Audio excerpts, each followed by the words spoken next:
কিভাবে জমির দাগ ভাঙানো হয় অথবা পেন্টাগ্রাফ করা হয়। আজকের আলোচনার মূল বিষয় হচ্ছে, ধরুন আপনার 50% জমি আছে, রেকর্ডে আছে 50, কিন্তু নকশায় ফিল্ডে জমি মাপতে গেলে আপনি দেখলেন যে 45% অথবা 48%। এই ভ্যারিয়েশনটা হওয়ার কারণটা কি? এটা কি কোনো টেকনিক্যাল ফল্ট, নাকি যিনি মাপলেন তার ফল্ট, নাকি আপনার কোনো ল্যাকিংস আছে? নকশার সাথে রেকর্ডের যে একটা ভেরিয়েশন হয়, এটা কেন হয়? আমরা জানি সিএস, এসএ, আরএস তিনটা পর্সা এবং বিআরএস বা সিটি জরিপ আছে। সিএস থেকে জমিটা ভেঙে এসে আসছে, এসএ থেকে আরএস হয়েছে।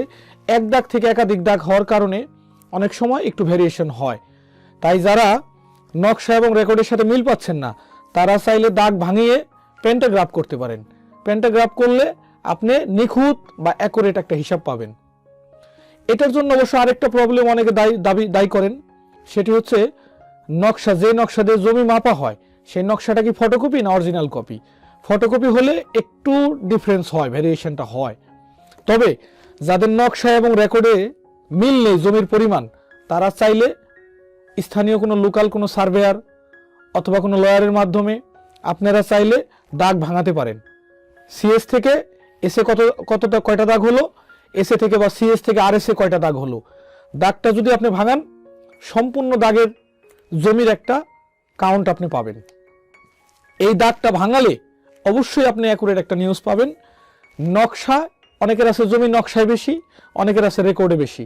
বিশেষ করে রেকর্ডে দেখা গেছে 100%, নকশায় আসছে 95 বা 98।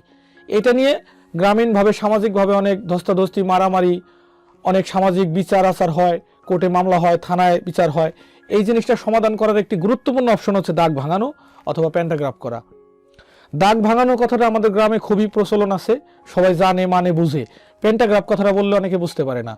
এটা আপনারা পেন্টাগ্রাফটা করাবেন আধুনিকভাবে একটা পেপারের মাঝখানে, শুধু সাদা যে হোয়াইট পেপার আছে তার মধ্যে নয়, এক ধরনের সিলিকন পেপার আছে, এই পেপারের মধ্যে পেন্টাগ্রাফ চিত্রটা সাধারণত করা হয়। এই কাজটা করার সময় অবশ্যই একজন দক্ষ সার্ভেয়ার অথবা দক্ষ একজন এক্সপার্ট ল্যান্ডের ব্যাপারে, তাকে দিয়ে করাবেন। তাহলে আপনি অ্যাকুরেসি পাবেন। আশা করি নকশা এবং রেকর্ডের মধ্যে যে জমির পার্থক্য বা ভ্যারিয়েশন আছে, খুব সহজে আপনি এটা সমাধান করতে পারবেন। যখনই আপনি পেন্টাগ্রাফ করবেন, তখনই আপনি বুঝতে পারবেন যে আপনার দাগের জমি অন্য কোনো প্লটে গেল কিনা, অন্য কোনো দাগে গেল কিনা। এটা বোঝার গুরুত্বপূর্ণ একটি উপায়। আমরা একটা বিষয় জানতে পারি যে বাংলাদেশে নয়, ভারতবর্ষে প্রথম ইংরেজদের মাধ্যমেই বা তাদের পরেই ধরেন সিএস পর্সাটা প্রণীত হয়।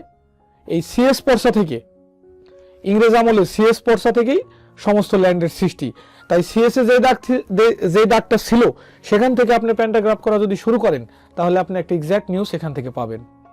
এখানে আমার বিশেষ একটা রিকোয়েস্ট, যাদের রেকর্ড এবং পর্সায় জমির মিল পাওয়া যায় না, ভ্যারিয়েশন হয়, তারা অনতিবিলম্বে একজন দক্ষ লোকের মাধ্যমে দাগ ভাঙিয়ে অথবা পেন্টাগ্রাফ করে নিতে পারেন। আশা করি সঠিক সমাধান পাবেন।